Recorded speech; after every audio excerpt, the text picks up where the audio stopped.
안녕하세요. 오늘은 역대상 1장을 좀 깊이 들여다볼까 합니다. 네, 역대상 1장이죠. 아담에서 시작해서 에돔 족장까지 이름들이 정말 빼곡하게 나열돼 있잖아요. 맞아요. 처음 보면 그냥 이름만 쭉 있어서 이게 뭔가 싶을 수도 있죠. 네, 솔직히 좀 지루하게 느껴질 수도 있는데 사실 이 긴 목록이 역대기 전체 이야기에서 굉장히 중요한 뭐랄까 첫 단추 같은 역할을 하거든요. 그렇습니다.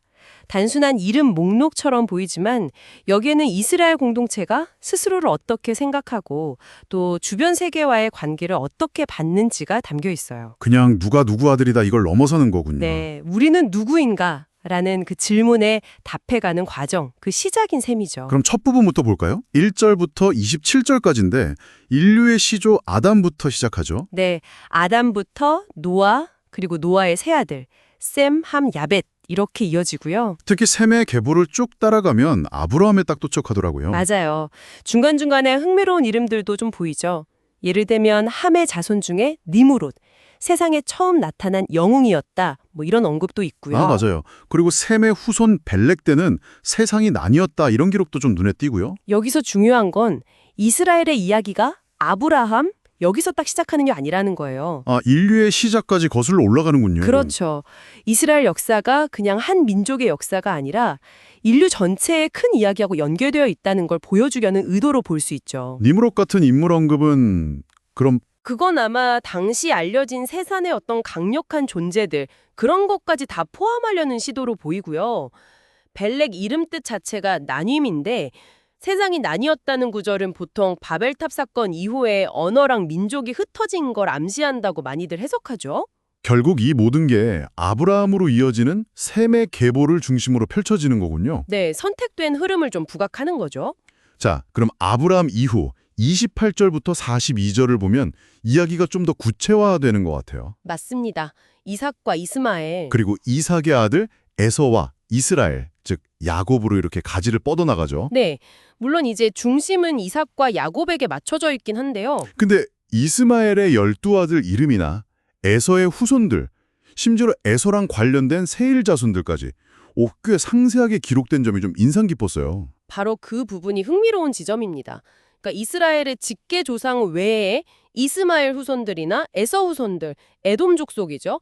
이런 형제 민속들의 계보까지 같이 기록했다는 거. 아, 그건 왜 그런 걸까요? 이건 이스라엘이 그냥 혼자 동떨어진 존재가 아니라 주변 민족들하고 굉장히 복잡한 관계 속에서 자기 정체성을 만들어갔다는 걸 보여주는 거죠. 특히 에돔 족속은 나중에 역사에서 계속 부딪히잖아요. 맞아요. 계속해서 아주 중요한 관계를 맺게 되는데 이들의 뿌리를 여기서 딱 밝혀두는 거예요.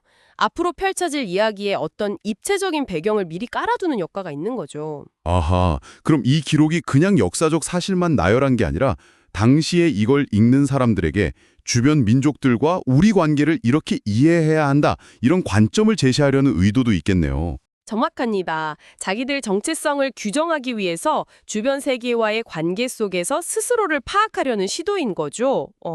그런 맥락에서 보면 마지막 부분 43절부터 54절에 나오는 에돔의 왕들, 족장들 명단이 또 다르게 보이네요. 네, 의미가 더 깊어지죠. 특히 그 구절이요. 이스라엘 자손을 다스리는 왕이 있기 전에 에돔 땅을 다스린 왕들. 이게 참 인상적이었습니다. 네, 벨라, 요밥, 파닷 같은 왕들 이름이 쭉 나오죠. 이건 뭘 보여주는 걸까요? 이건 당시의 어떤 정치적인 현실을 아주 명확하게 보여주는 거예요. 이스라엘의 왕정이 생기기 전에 이웃 나라인 에돔에는 이미 왕들이 있었다는 거죠. 국가 체제를 갖추고 있었다는 사실. 아, 먼저 왕국이 있었군요. 그렇죠. 이게 단순히 그냥 역사 정보만 주는 게 아니라 앞으로 등장할 이스라엘 왕국의 성격을 좀 암시하는 배경이 되는 거예요. 어떤 식으로요? 뭐랄까 어쩌면 이미 존재했던 에돔의 왕정하고 비교하면서 앞으로 세워질 이스라엘의 왕정은 뭔가 좀 다른, 어쩌면 좀 더 신적인 정당성을 가진 그런 특별한 것임을 부각하려는 의도가 깔려 있을 수도 있다고 봅니다.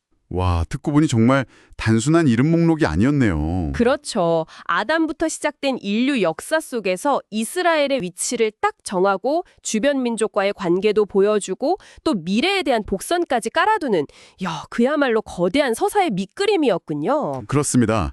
이 족보는 과거랑 현재를 잇는 다리 같은 거고요. 또 미래를 향한 약속의 출발점이기도 합니다. 이 이름 하나하나가 모여서 이스라엘이라는 이야기에 아주 단단한 기초를 이루고 있는 셈이죠. 오늘 이 긴 이름들을 쭉 따라가 보면서 혹시 당신의 삶을 이루는 그 연결고리들에 대해 한번 생각해 보셨나요? 연결고리요. 네.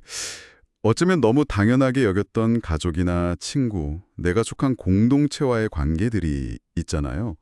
그런 것들이 지금의 나라는 이야기를 어떻게 만들어가고 있는지 그 의미를 한 번쯤 되짚어보는 건 어떨까 싶습니다.